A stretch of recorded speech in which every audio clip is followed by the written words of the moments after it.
to emotional abuse involves any non-physical behavior that is done with the purpose to belittle another person. It can include insults, verbal threats, or any tactic, verbally or behaviorally, that causes the victim to feel threatened, inferior, ashamed, or degraded. So those would be crimes of commission, things that a person is doing. When it comes to emotional neglect, it has the same end game, but it's done differently. Behavior. And so emotional neglect is done by crimes of omission.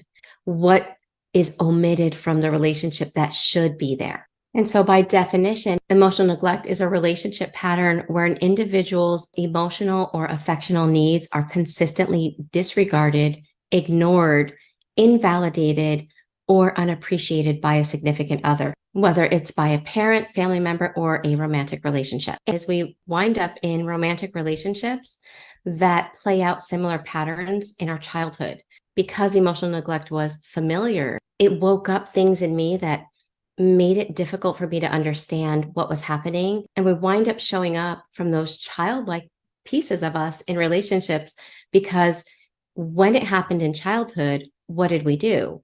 We blamed ourselves and we tried harder. And so when emotional neglect happens in our adult relationships, when it wakes up those childlike wounds that we haven't healed yet, we show up the same way. Instead of realizing the other person's behavior is inappropriate and unloving and unkind and abusive or neglectful, we think it's our fault and we try harder. So that's why it's so important to understand this and to really start breaking out of the patterns that are often in place from childhood emotions. If you feel emotionally triggered, then it might take you a long time to feel like you're back in your body again.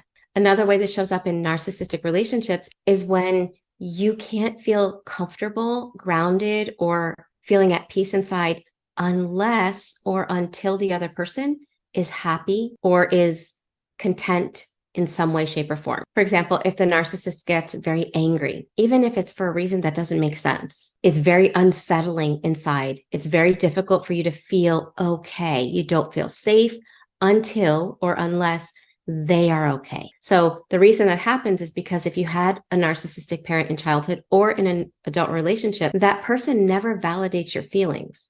That person never lets you know that you're allowed to have your feelings. Maybe they completely ignore what you're feeling. They tell you you're too sensitive. They tell you that you're making a big deal out of nothing.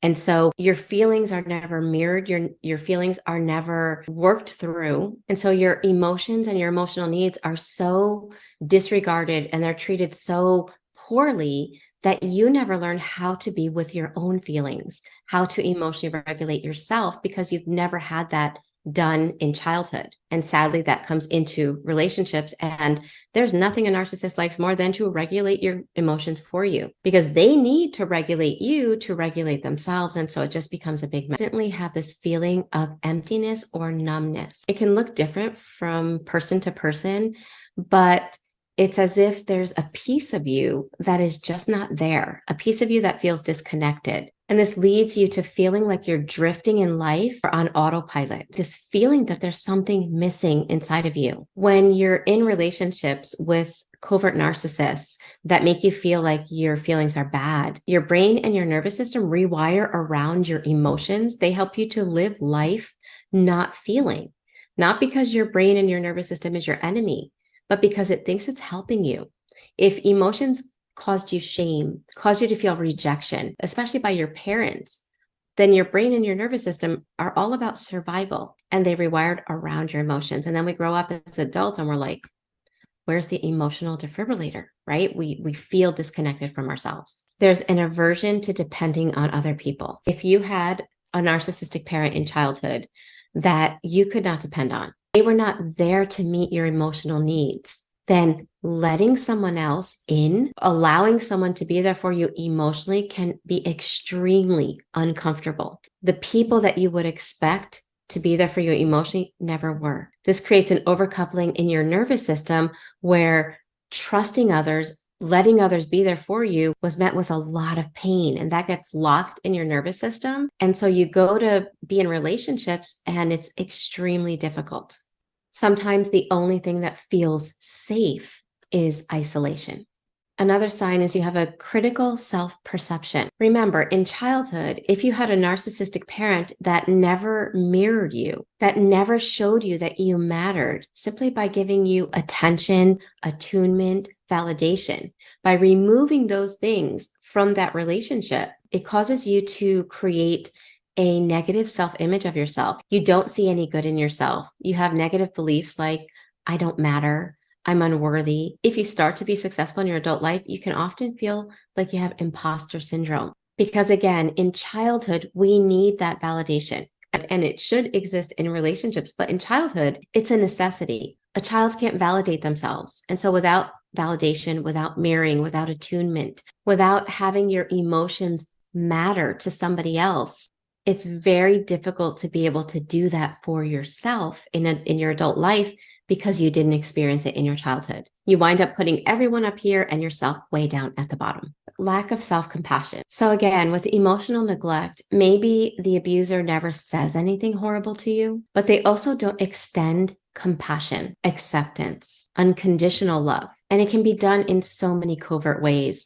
Sometimes it's not by telling you that you do anything bad, but it's always by indirectly comparing you to other people.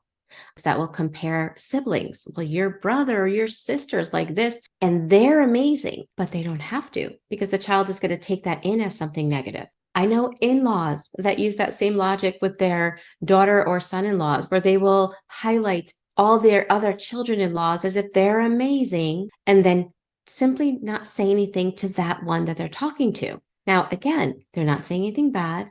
It can look like nothing is happening, but they are indirectly raising other people up, seeing the good in others, and not showing any kind of emotional compassion, acceptance, or support to the person they're talking to.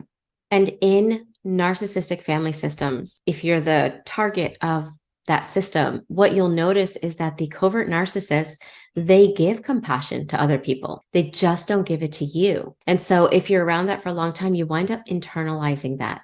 If you never got compassion in childhood, or if you go a long period of time in an adult relationship where there's no compassion for you, but there's compassion for friends, there's compassion for your family, your extended family, your significant other shows compassion for them, for everyone but you, it can result in internalizing that as well. And then there's no self-compassion.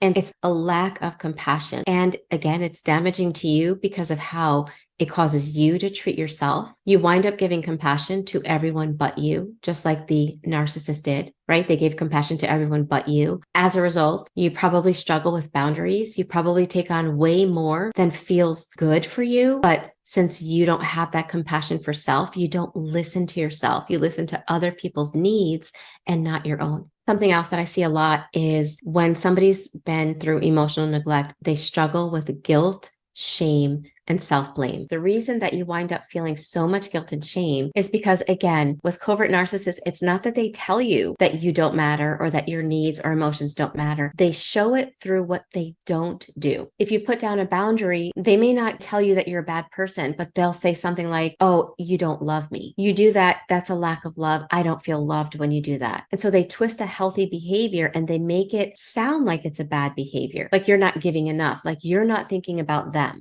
And so when the pattern is set in childhood where a parent has made you feel guilt anytime you have a need, anytime you feel an emotion, and then they make you feel shame by making you feel like there's something wrong with that emotion, what a child will do is they won't blame their parent. They will blame themselves.